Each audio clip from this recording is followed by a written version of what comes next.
فرمایا بنی اسرائیل میں ایک بوڑھا شخص جا رہا تھا اپنے بچے کے ساتھ. بچے نے راستے میں ایک پہاڑ دیکھا. کہا ابا جی اس پہاڑ سے بڑی کوئی چیز ہے؟ کہا ہاں بیٹا اس سے بھی بڑی ہے. کہا وہ کیا ہے؟ کہا وہ یہ دریا ہے. کہا ابا یہ دریا سے بھی بڑی کوئی چیز ہے؟ کہا اس سے بھی بڑی کوئی چیز ہے. کہا وہ کیا ہے؟ کہا آسمان ہے. کہا اس سے بھی بڑی کوئی چیز ہے؟ کہا دوسرا. کہا اس سے بھی بڑی. کہا تیسرا. کرتے چوتھا، پانچواں، چھٹا، ساتواں، وہ اس سے بڑا، وہ اس سے بڑا، وہ اس سے بڑا. اچھا ابا جی ان ساتوں سے بڑا کیا ہے؟ کہا اللہ کا عرش. کہا اس سے بڑی کیا ہے؟ کہا اس سے بڑے میرے گناہ ہے.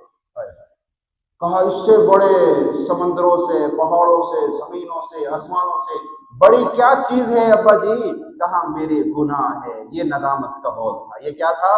ندامت کا بول تھا.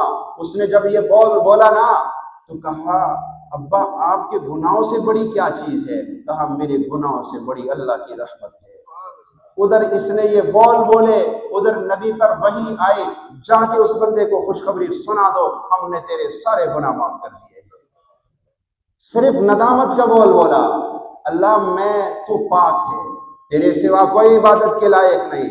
سبحانک تیری ذات ہر عیب سے پاک ہے. انی کنت من الظالمین میں مجرم ہوں، میں قصوروار ہوں، میں مجرم ہوں، بس تو معاف کر.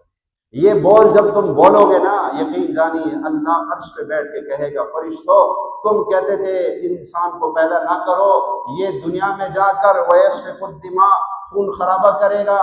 آج دیکھو یہ کیسے میرے کے گڑ گڑا رہے، روزے رکھنے کے باوجود، سجدے کرنے کے باوجود بھی یہ رو کے کہہ رہے اللہ میں نے کچھ نہیں کیا مجھے معاف کر. اللہ میں نے کچھ نہیں کیا مجھے معاف کر.